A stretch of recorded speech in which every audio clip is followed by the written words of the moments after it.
So to introduce ourselves, you've been listening to us have mindless chit chat. My name is Lucy Mowat. I provide marketing support to both the Talkback team and the wider One Broker Group. As independent insurance brokers with experience working with motorcycle dealerships across the UK, the Talkback team wants to provide as much support and value to your businesses as possible. So these webinars are designed to provide practical and helpful information to aid the running of your business.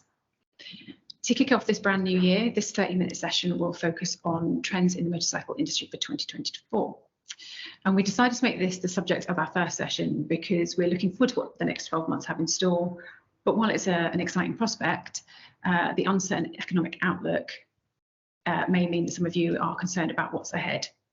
So during this discussion, we'll be exploring some of the predictions, along with the insights into consumer trends, technological developments, and regulatory changes.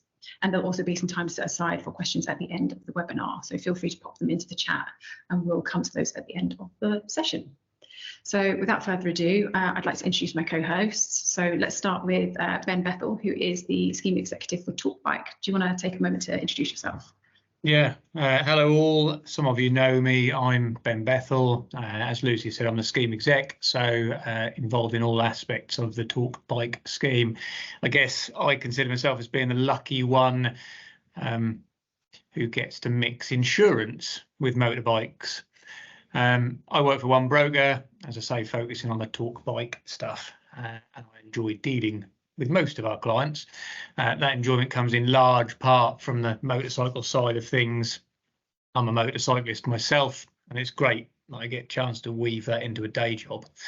I'm proud of what we offer from a Talkbike perspective, and it's great to be able to work with motorcycle dealers of all shapes and sizes. It's also great to work with the likes of the MCIA, and my thanks to Tony when he gets here for joining us today. Tony, to kick off, do you want to give the audience a bit of an introduction to who you are and what your role is? Yeah, so I'm not suggesting everybody will know me, but some will. So my name is Tony Campbell. I'm the Chief Executive at the Motorcycle Industry Association. MCIA, we are the organisation that largely represents the sector. We don't represent the retailers. That's the National Dealer Association, but we represent a very broad range of members, 200 companies, which does include all of the major manufacturers, many smaller importer and smaller manufacturers, as well as component, accessories and service providers. I've been in the industry, I've been a motorcyclist and a bike enthusiast since I was, well, before I was 16, so and then through till now, and I'm now in my late 50s, let's not say that too loudly. And I've been working in the sector since 1998. And previous to that, I was sort of in automotive. But I wanted to follow my passion, which was motorcycles. And I joined the sector in 1998 on the retail side, which is where I sort of stayed right up until 2004. And in 2004, I then joined a manufacturer as a UK MD. And I was there for 13 years, which was Piaggio Group. And then after the Piaggio Group, I joined MCIA as the chief exec. So I've got a really good understanding of the sector, I believe, from retailing and all the challenges that dealers face, but also, you know, a manufacturer's viewpoint and that relationship with the with the dealers, but also, you know, with their respective headquarters and all the pressures with manufacturing. And then, of course, now more largely and more recently with, you know, government and where the sector sits with government and obviously providing support and services to our members. So that's it. Keen biker, raced for many years, and yeah, still very passionate about the sector. That's really great. It's a really good grounding and lots of experience. Yeah, so the first question I wanted to put to you for looking at the year ahead, obviously the economic climate is on everyone's minds at the moment. Can you give any idea of any of the economic trends that you're expecting to see in the motorcycle industry over 2024?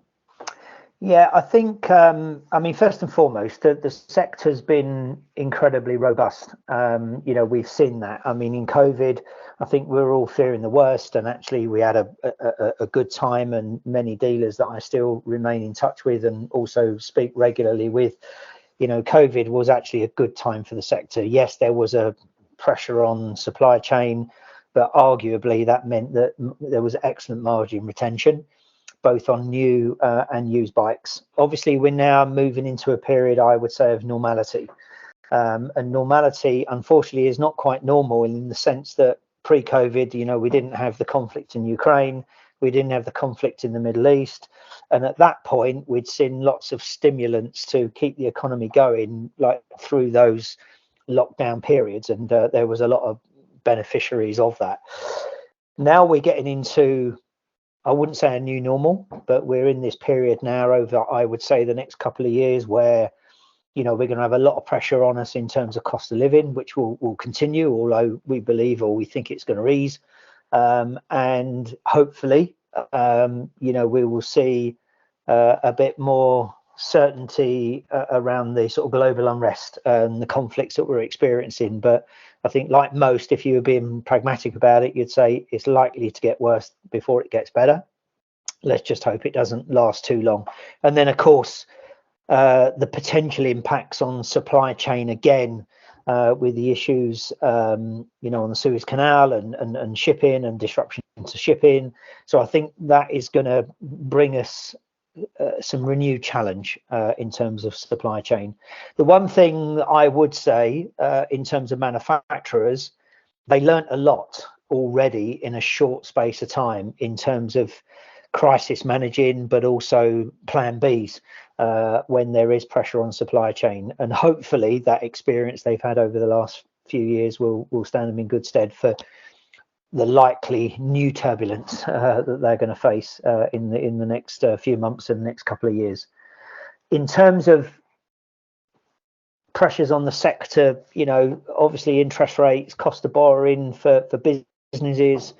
I'm hoping we're starting to see hopefully the Bank of England will react. I think this government in this election year will sugarcoat some things, make everyone feel a bit better. There's no question. Part of that sugarcoating will be probably putting pressure on the Bank of England to start to drop rates. So we see more of that cascade into the cost of loans, the cost of business borrowing, etc., etc. So I think we could have a slight stimulant this year for political reasons more than anything else. So yeah, I think it's I don't think there are any disasters unless something that's unforeseen comes along, but I think we'll still be continually sort of faced with these difficult challenges. That's interesting. I think that's across industries. I think that lots of this is being seen. Yeah. Are there any changes to consumer preferences or behaviours that you might anticipate in the year ahead? Well, I think specifically for our market, and I'm sure the dealers on the line will know, and I follow social media closely, and I look at lots of dealers put stuff on social media with Mr. Brown picking up his new bike, and the thing that jumps out to me is that let's be honest, I'm of the same age group. They're all old people, or people when I was younger I would have looked at as being old. I think I'm still 35, but I'm in my late 50s, and the reality is that we have a big challenge as a sector as to how we are going to attract new, younger customers to our market. What we're doing at the moment, irrespective of all the best ideas people think that should be happening, a lot of it has been tried in the past and has not succeeded. We have to start to realise that actually maybe what we're doing, the vehicles we're producing, the passion and interest we have in this sector is losing sight of the young customer, and we got to think about what we're going to do about that. So in terms of attracting, I think we'll continue to service, unfortunately, the grey pound, and I think we'll service that very well. Manufacturers have got some fantastic products, many of them launched in EICMA and at our event in Motorcycle Live. I think there's some interesting new products coming to market. But we're starting to see in the major manufacturers a sprinkling of new technology, new innovation, because manufacturers are starting to realize that what we've been doing for many years, and arguably the same thing for many years, is not going to deliver us the results we need in the next 5 to 10 years. Irrespective of what government would like to do or will likely do in terms of phase out of non-zero emission or fossil fuel based bikes, is that, you know, we need change, almost more than policy needs change, because our customer profile is aging. And if we're not careful, and if we don't do anything about it, arguably you sit there and say, well, in 10 or 15 years time, we wouldn't really have to worry about phase out because we won't have any customers. So our immediate challenge is attracting new people to the market.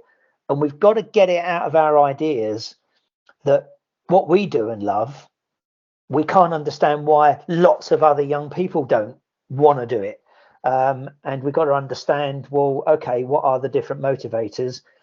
And the manufacturers, I think, have got to work almost harder and be smarter about what that future is going to look like. And with it will come the retailers, there's no question.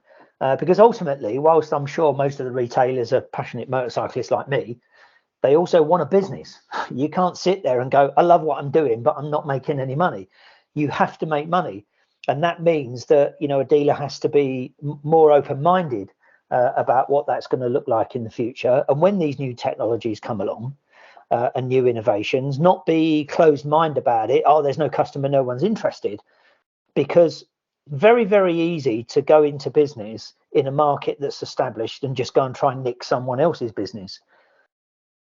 Real business has to start with no market. And we're coming into a no market situation. And we've got to create and generate and drive a new market. That's the industry's job, as in the wider sector. It's the manufacturer's job, and it will also be the retailer's job. You say that fewer young people are getting into motorcycles. Why do you think that is? Is there a particular driver? Do you have any insights into what the demographic shift is? Arguably 20 years ago, maybe more. Those on the call that are old enough to remember the born again situation, which was, you know, people of my age group that had motorcycled maybe late 70s into the 80s, dropped out of biking, and then suddenly found themselves, kids growing up, bit more disposable income, and suddenly the manufacturers were bringing bikes to market that, you know, my God, I wish I could have had a bike like that when I was younger. And then you buy a bike and get back into biking. We also saw a spike during that period of the 16, 17-year-olds wanting to do what their dad was doing. And they were buying, you know, Yamaha Aerox, Piaggio Gilera runners, or, you know, NRGs and Aprilia SRs, all this sort of stuff. And there was a young market that was sort of flourishing at that point. So that was great, but that was like late 90s, very early noughties. And then those people move on. They didn't stay loyal to motorcycling, not in large numbers. And then suddenly we lost sight because we were entering the digital age. And the manufacturers realized at that time that their market was the established customer that was already a motorcyclist. And actually what we needed to do was we needed to make sure that as they were getting too old to ride a sports bike, or starting to get a bit more sensible as they got older, how was we going to keep them engaged? And it was big nakeds, and then it became adventure. Now it's modern classics. And as I said, we're doing a great job at servicing that established customer. We have managed to bring some new people in because they've looked from outside and gone, oh yeah, you know, a bit like the Harley customer. People buy a Harley largely because they're buying into the lifestyle. Well, that looks like fantastic, I might do that. And I know some people, friends of mine, that are of a similar age, weren't bikers, but they got attracted by this cool looking appeal. But these numbers are small. But what happened to the young customer? Well, the young customer got too busy not having to travel like we had to travel, as our generation had to travel being young. It weren't just social media, it was the connectivity. It was literally doing whatever you want from your bedroom without having to go anywhere.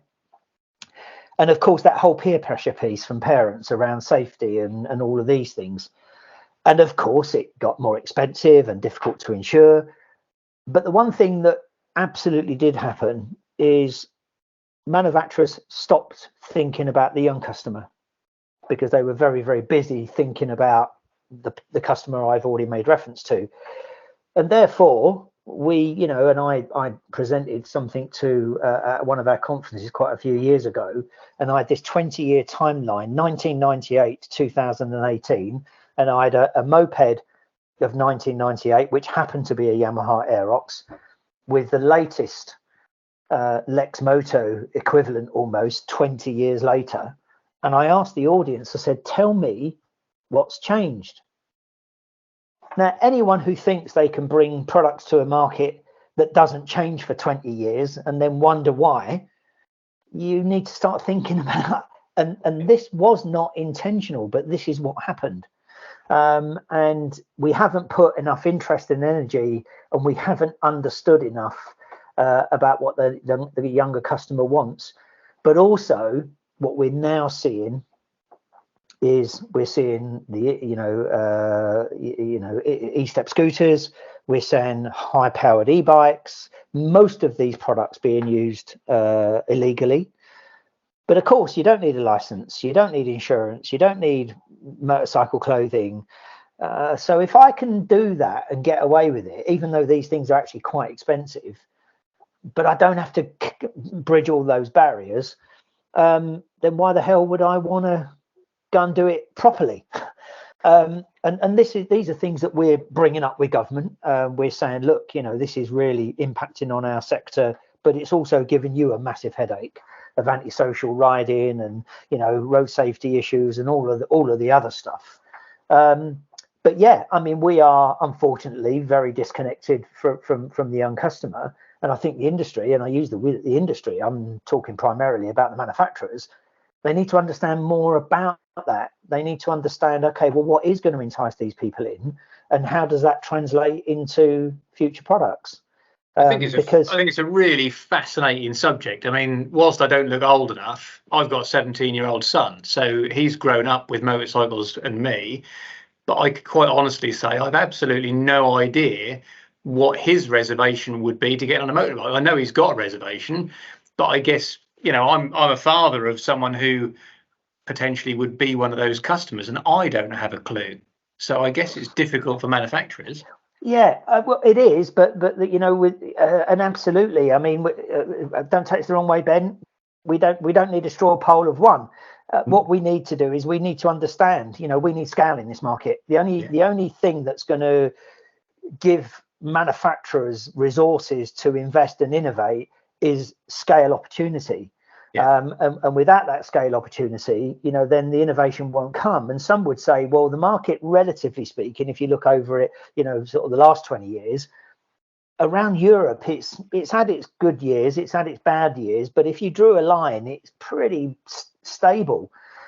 A stable market that has limitations in terms of volumes is not going to give these businesses the investment needed to really, and that's why arguably and I maybe wouldn't do no different, by the way, remain in a safe space, remain with the customer you're familiar with, invest in products that you get it right, he'll buy, she'll buy, predominantly he, but they'll buy.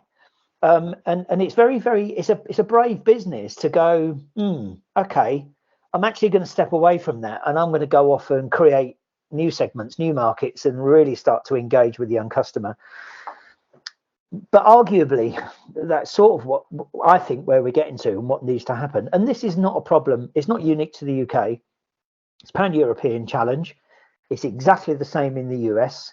And you speak to anyone around a lot of the, I would say, more established markets, other than those where there is an absolute desperate need for mobility on two wheels, India, Asia Pacific region, where mobility, the two-wheeler is still fundamental part of mobility. It's the same everywhere in terms of as a challenge. So I mean, picking up on your point there, that there is I wouldn't say it's not a contributing factor, it definitely is, but licensing and gaining access to the sector has become really difficult, expensive, and drawn out. We've actually just late last year, we've put together a license review proposal for government. One of the benefits of Brexit for government to look. Now, we've got the support from government that they see this sector, not necessarily leisure biking, but they see this sector as an important part of that urban and suburban mobility piece. And they know that licensing is part of that obstruction of entry. And if we can get that license review and our proposals, and they are realistic, they're not, let's go back to the early 80s late 70s, early 80s, when I first started riding, drive around the block, bloke steps out, as long as you can brake without falling off, you get a license. And then at 17, ride a 250 with no restrictions, and then pass your bike test and ride whatever you want. Unfortunately, if we could turn the clock back, that would help. But that is never going to happen, not when the sector is 20% of all killed and seriously injured on our roads and only 1% of road users. I mean, that is never, ever going to happen.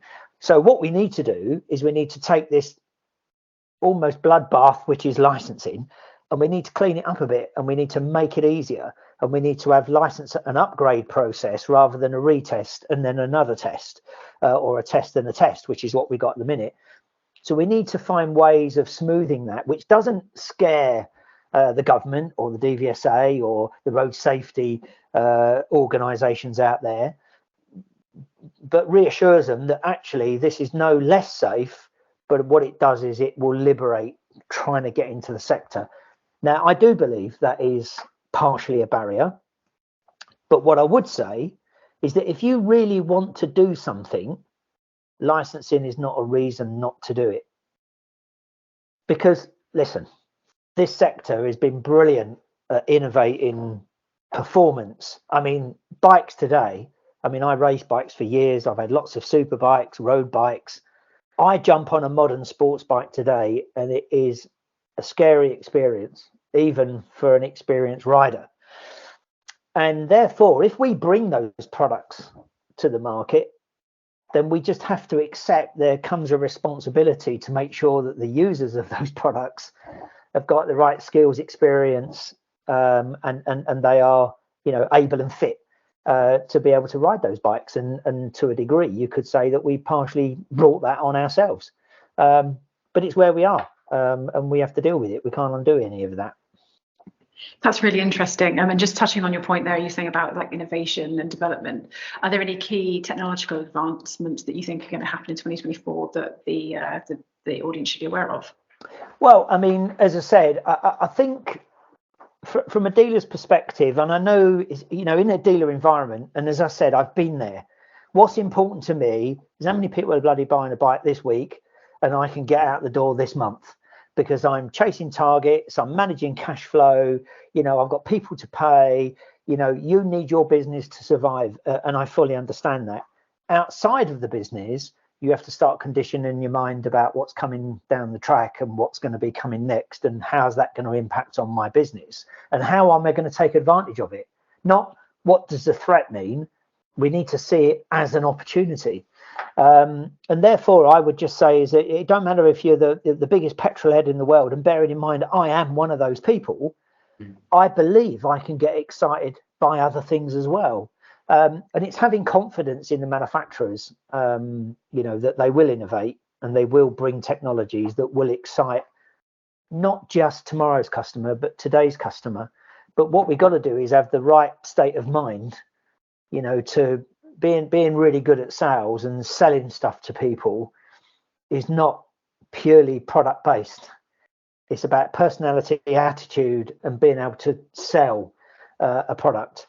At the moment, in terms of technologies, we're going to see more lower powered, so vehicles which are moped or 125cc category electric products coming to market with cassette based batteries, so they have many advantages in terms of not requiring infrastructure and being able to use those for commute and short distance.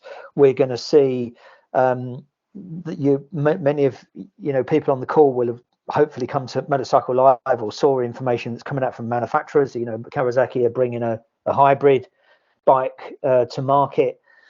We will see more and more of these new technologies come. Will they purely be electric? I hope not. If policy eventually dictates that's where it's got to go, it's have faith. I spent some time about 3 years ago. I spoke at an event in Canada, and a company called Damon Motorcycles. And if you go on the internet, they're not in the UK or in Europe yet, but a young guy, massive bike nut, tech guy, sold his business for lots of money. I don't know all the details, and set up Damon Motorcycles. You see what they're doing and you can't get excited by what they're doing, then actually I question the spirit of motorcycling, because what they're doing is going to just replace an engine with other powertrains, with other technologies that will get you excited, and will excite the future customer. So it is being done. It will be done. The OEMs as we know them, the large established OEMs, all the major Japanese brands and brands from Europe and UK, it will happen. I think the sector's got a really exciting future. I think it will be less leisure dominated and more mobility dominated. But if we can get a big audience using our products just to travel, we have a much better chance of getting them interested in motorcycling as we know it, regardless of powertrain. If we don't do that, we're just playing around with the peripherals and putting people on life support. And the industry hasn't got a future with that. I think it links back to the young person audience, getting them in bikes as well, because I know that there is a huge move with Gen Z around sustainability and mission and things like that, that actually having more sustainable alternatives might be a real opportunity. It is. I mean, if you speak, the guys at Maving, most people know who Maving are now, new British, new company, only electric. What they've done is we've come up with a brilliant classical design, but there is modern technology. These are people that are conquesting new customers, new market. And whilst the volumes are quite small, this arguably is the approach. We failed to do that with what we're doing or what we've been doing. And it's those market disruptors. And eventually, I'm confident, and some different to others, the OEMs, some see life differently from others. And I'm not going to give you a view of whether Honda thinks this or Suzuki thinks that. But we need people to come in and challenge the status quo.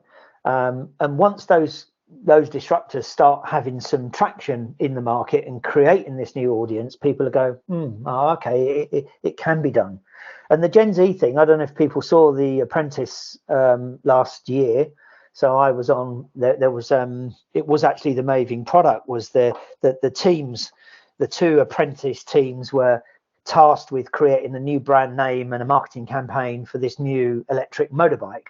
Well, it was an unbranded Maving that was the bike they were using, and I actually wrote the brief for the program, and I was asked. They said, "Look, we want a brief about Gen Z, we want a brief about the petrol head, and we want a brief about the commuter, and we'll decide which of the two we allow the teams to choose." So one chose the Gen Z, one chose and one chose the existing petrol head biker. Both really missed the mark, other than one of the brands actually looked fairly good and the campaign was fairly good, but they were quite wild out there. But it just shows you, just even in that environment, how challenging it's going to be, because the lot that were trying to talk to the Gen Z customer and the way they were going about it, trying to all be hip and cool and social media and it was atrocious, in all honesty, but it was atrocious through my eyes, because I'm sitting there, as we are, as motorcyclists, we are the most judgmental people you'll ever come across. Yeah. And which is, I guess, why they wanted me in the panel, because I obviously laid the boot in on them. Do you think that's part of our challenge, Tony? I mean, I'd scribbled down here about parallels with Europe. You made a comment earlier about the way that it's pan-European, the problem. But if you go to France, a lot of the youngsters are riding scooters, for example. Now, I've noticed, and I was talking before you joined about an ADV 350 that's sat in my garage that gets used now more than ever. But I've had personal turmoil, to accept that I can ride a scooter, and I've had a lot of personal grief. I've been attacked in the street by motorcyclists who have said, "Yeah, no, that's not a motorbike, that's a bloody scooter." That's not quite as bad as that, but the reality, I guess, is that perhaps that attitude does need to change in order to pull new people into the marketplace. When you say scooter, Ben, are you referring to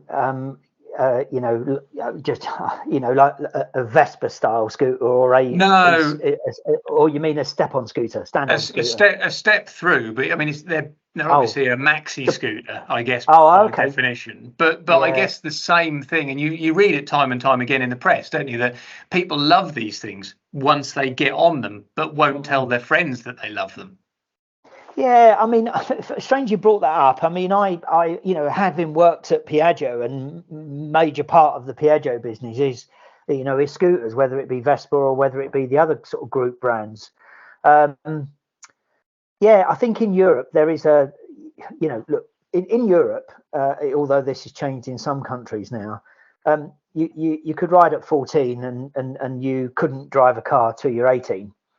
And therefore, if you wanted mobility, you were forced onto two wheels. And therefore, a large part of the population in Europe, particularly in the Mediterranean countries, is that they have been forced, or they were willing to, or wanted to be, go on two wheels. There is very little class difference between motorcyclists and people that ride scooters just for mobility. They are seen almost through the same set of eyes. I think in this country, there is some of that does still exist, but ironically, I also know quite a few people, good friends of mine, that are, established motorbikers and they motorcyclists, and they've got 3 or 4 bikes. They've also got bikes or scooters that they commute on. They just want to be on two wheels. They know the benefits of two wheels. And I don't hear about that as much as what you've just described. But I do think there has to be. I think there are certain sectors of the riding community that have still got sort of that attitude.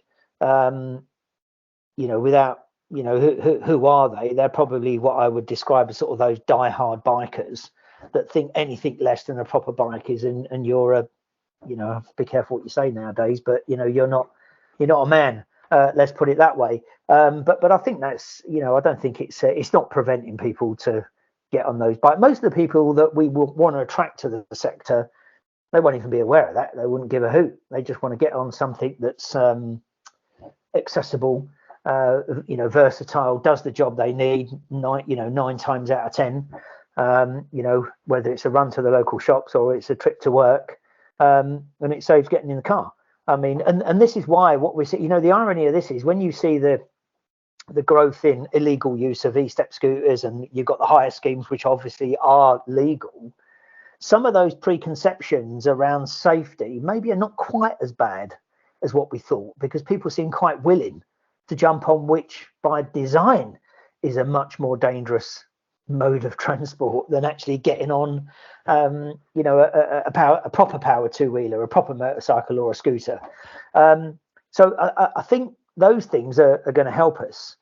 But remember, it's a point of convenience, it's a point of price, it's a point of many, many different things that's going to get people into our market. That's great. That's really interesting, and I think there's some fantastic points. I'm conscious of time. I think we've got about 5 minutes left. So before we wrap up, Tony, can I ask where businesses can find advice and support to help them, in the year ahead? Their resources that they can access to find out more about the industry and the changes and the trends and the legislation. Well, first and foremost, I think, as I said at the start, as a trade association, we primarily represent the B2B side. So that's manufacturers, that's companies like logistics, consumer financing. So in our membership is all the manufacturers, but the likes of Blackhorse, Santander, the likes of Oxford Products, and all these brands that people on the call will be very, very familiar with. We don't represent the dealers. However, we do.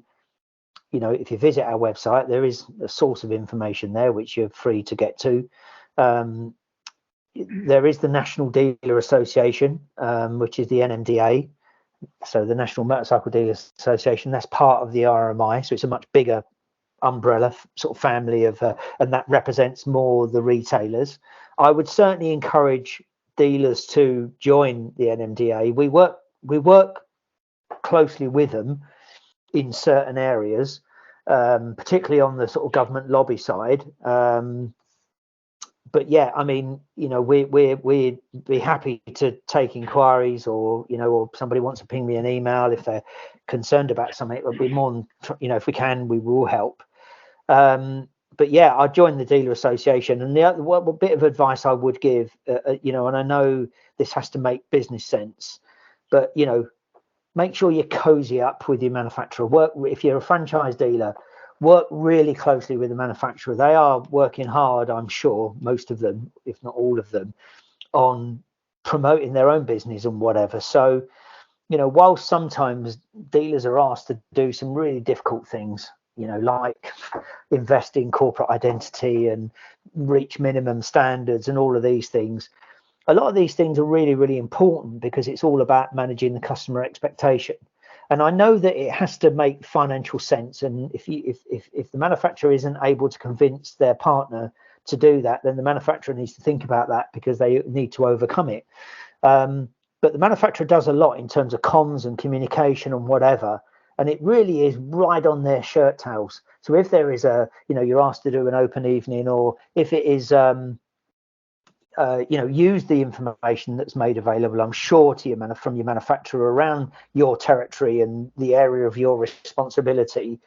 You know, just have a real open mind and have this go-get attitude, rather than them buggers are asking me to do something I don't really want to do. And I know that's, you know, very easy for me to say, but having spent years in retail, whether it be in cars originally and then eventually in bikes, is, you know, that there is a, you know, there are dealers out there that are really making it happen, and there are those that are moaning about those that are making it happen.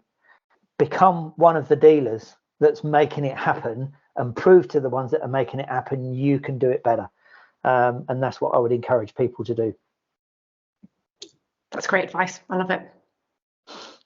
Thank you so much for coming on the webinar. It's been really great chatting to you. I think we probably sat here and talked for another, you know, half an hour. So maybe we'll get you back for another webinar later in the year, if that works for you. No, absolutely. Be more than happy to do it. And once again, I really do apologise. Really do apologise for being late. Thank you so much. Obviously, I can ride a bike, but I can't run a computer. So sorry. And Ben, just quickly, where can people find out more about you if they want to find out about insurances? So if you type Talk Bike into any Google search, you'll find us quick and easily. We've got a good website. There's quite a bit about me, the team, what we offer on there. I know that several of you that are on the call already know us quite well. I've talked to some of you before, but we're always looking for referrals. And I'd be very grateful if people are able to put our name toward others. I guess what we try to do is to be a little bit more than just an insurance broker. And I think Tony's helped us a little bit with that today. So thanks to Tony, because it's for us, it's about trying to promote something which is wider than just insurance. It's about trying to promote something which is about motorcycle dealers and what they need. So it's perhaps reverse engineered slightly. Thank you both, and thank you all for attending and taking the time to stay with us. We hope you found it useful, and we'll see you on the next webinar. Thank you all so much. Thank you. Bye, everybody. Thank you. Bye. Bye.